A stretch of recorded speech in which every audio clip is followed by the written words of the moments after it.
Pure inductive circuit, pure resistive circuit और pure capacitive circuit के बारे में।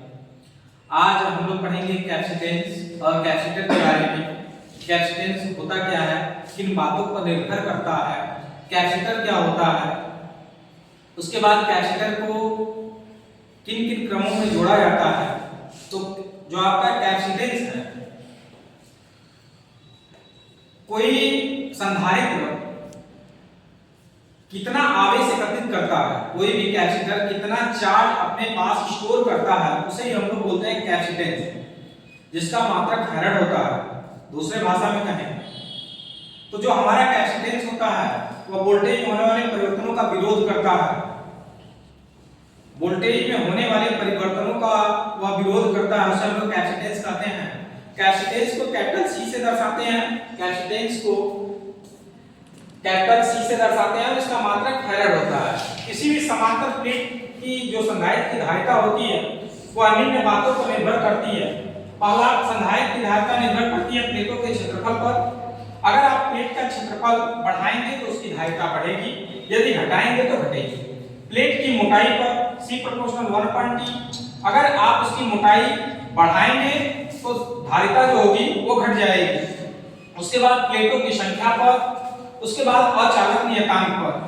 जब इन्हें हम समूहन करेंगे, इनका जो सूत्र बनेगा C बराबर 8.85 K × n-1/T × 10⁸, जहां पर ये C हमारी क्या है, धारिता है, माइक्रोफैराड में है, इसमें जो धारिता दिखाई गई है, और K अचालक नियतांक है, A प्लेट का क्षेत्रफल है, प्लेट का क्षेत्रफल सेंटीमीटर स्क्वायर में है, और T प्लेट की मोटाई ये भी सेंटीमीटर में है, और यहाँ पर जो कैपेसिटेंस का यूनिट है वो माइक्रोफैराड है।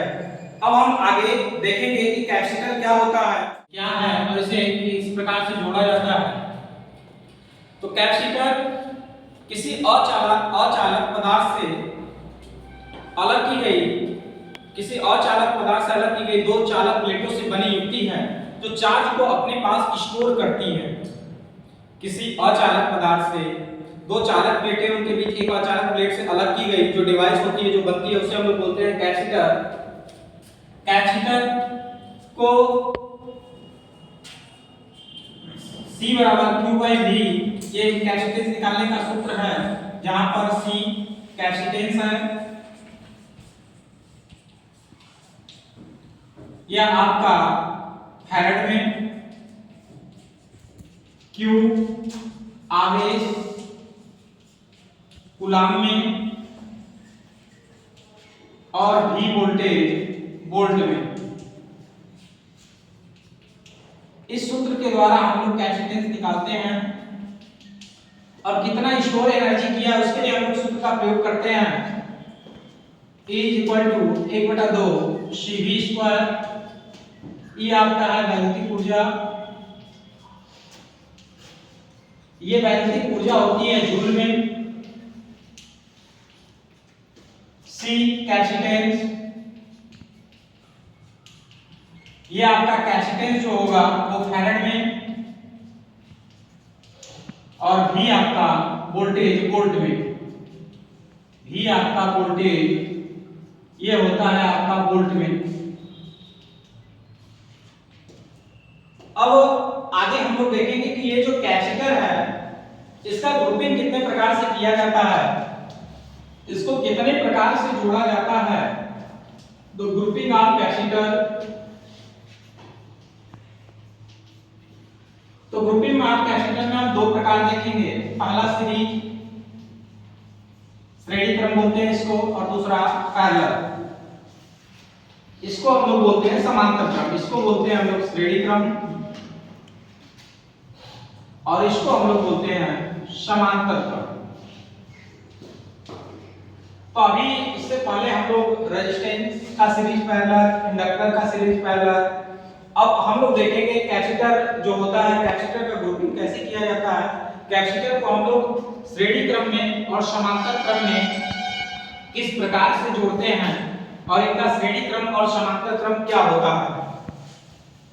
श्रेणी क्रम, कैपेसिटर का श्रेणी क्रम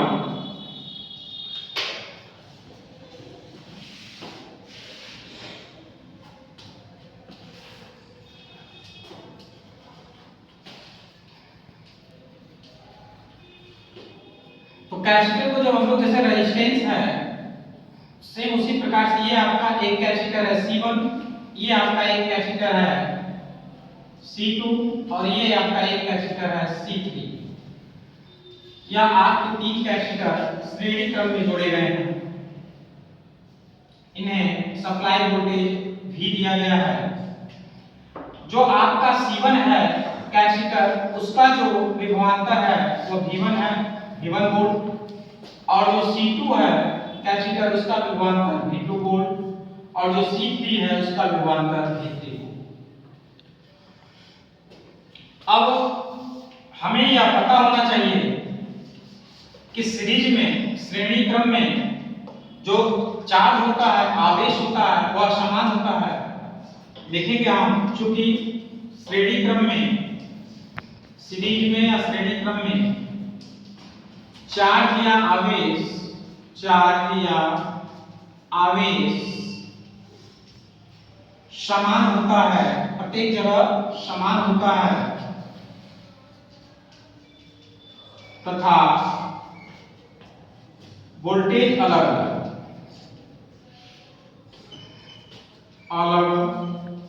अलग होता है।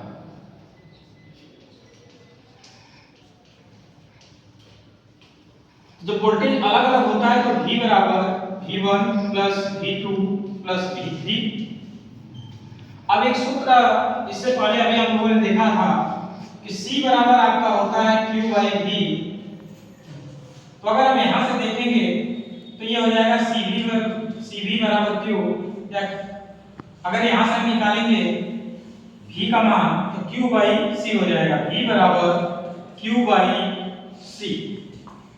तो जो V बराबर Q बाई C है, यह वैल्यू हम यहाँ पे रखेंगे।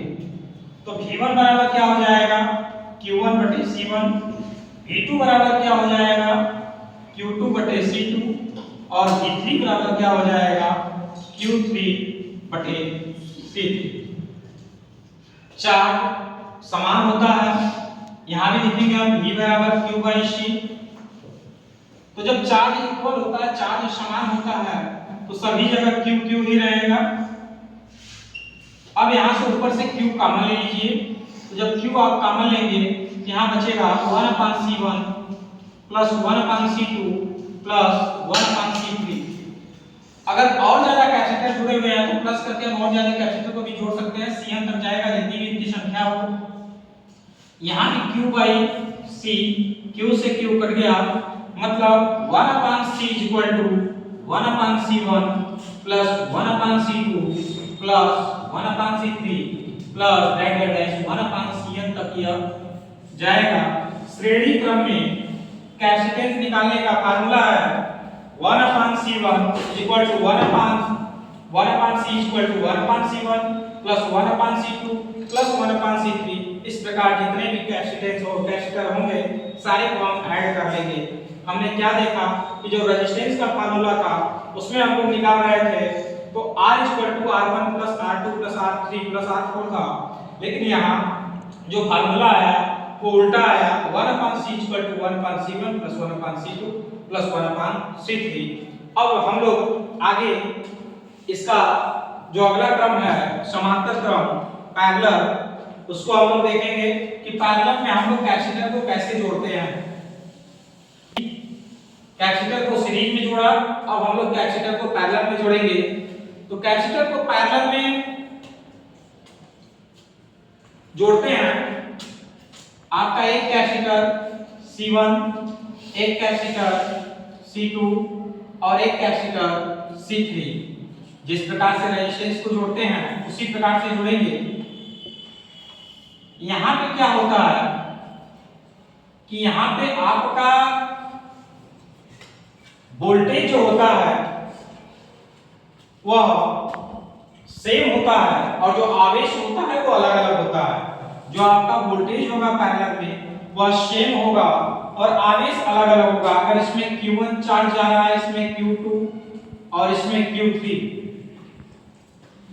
ये C1 फैरेड का कैपेसिटर, C2 C3 फैरेड के कैपेसिटर सप्लाई वोल्टेज V से अटैच हैं। चार्ज C1 में Q1, C2 में Q2 और C3 में Q3 है।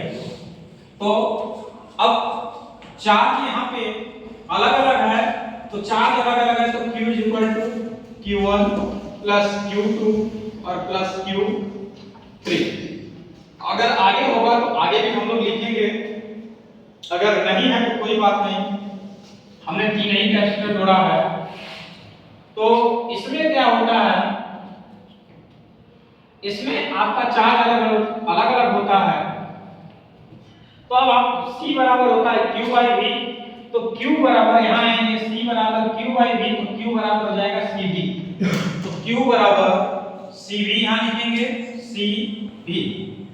तो Q1 बराबर C1 V1, Q2 बराबर C2 V2 और Q3 बराबर होगा C3 V3।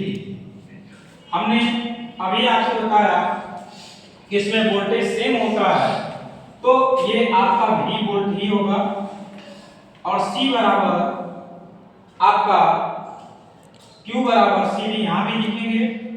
तो यहाँ से हम लोग V कॉमन लेंगे, तो यहाँ C1 plus C2 plus C3 plus आगे तक अगर कैपेसिटर जुड़ा है तो आप जोड़ सकते हैं। V से V कट गया, C equal to C1 plus C2 plus C3 plus जितना भी हो आगे जोड़ देंगे Cn का। इस प्रकार से पैरेलल में भी अगर आपको पैरेलल में इसको कैपेसिटर को जोड़ना है तो हम सूत्र का प्रयोग करेंगे। C बराबर टोटल कैपेसिटेंस निकालने के लिए C बराबर C1 plus C2 plus C3। हमें उम्मीद है कि यह वीडियो आप लोगों को समझ में आया जरूर होगा।